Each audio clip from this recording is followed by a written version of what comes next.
I am Shabana Ahmed and we will be doing the course World Englishes together. You may be wondering that the word Englishes in the title is either a mistake or an error, but rest assured it's neither a mistake nor an error.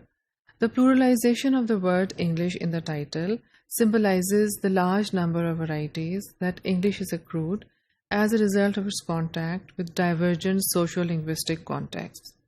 Now, what does all this mean? It means that English is no longer only used by native English speakers in native English speaking countries like America, England, New Zealand, Australia, etc.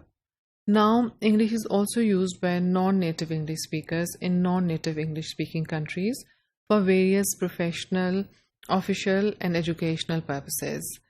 These countries include Pakistan, India, Sri Lanka, Hong Kong, etc.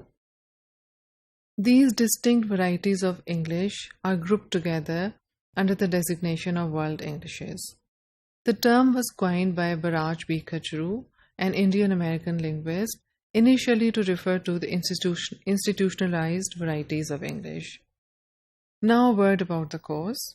The course will give you an engaging overview of the development and concept of World Englishes and global varieties of use, grammar, vocabulary, and phonology of English that we witness around the world. Let's start with a look at some basic terms. We keep hearing around us people talking about the world becoming an increasingly globalized place, or the world becoming a global village, or English being a global language. So let's start with taking a look at the word globalization. Globalization is a convenient single word used to refer to a great number of things that are taking place in the world and to suggest their interconnectedness.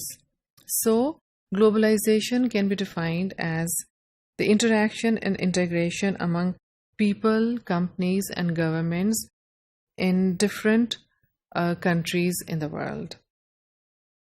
This interaction can take various forms.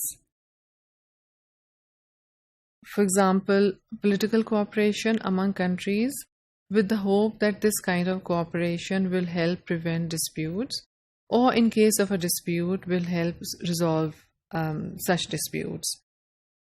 Some political cooperation organizations that we are familiar with are SAARC, European Union, and NATO. Another form that this interaction takes is through sharing of ideas and information. In today's world, sharing of information and ideas takes place through social media and internet. This can also take place with the help of popular TV programs, books, and films. Trade and exchange of resources greatly enhances this interaction.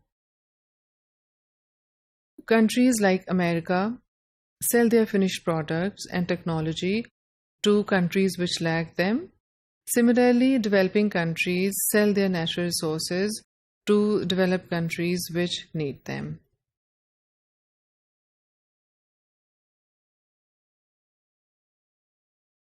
Globalization is not a new phenomenon.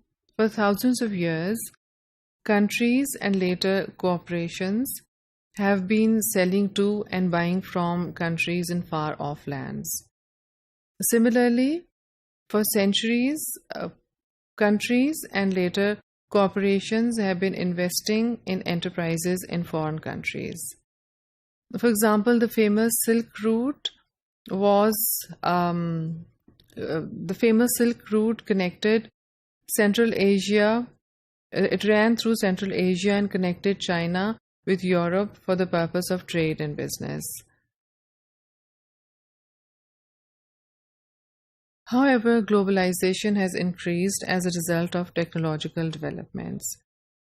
One can go live in 1 second with the help of the internet or a smartphone. Similarly, one can travel to a country across the 7 seas in 16 to 18 hours in a plane. With such ease in communication, it is but inevitable that globalization will increase many-fold in the present times than it did in the past. Globalization has also led to cultural exchange among the trading countries, and this cultural exchange may lead to harmonization of world cultures, with the result that all the people in the world one day may be eating the same food, listening to the same music, and speaking the same language.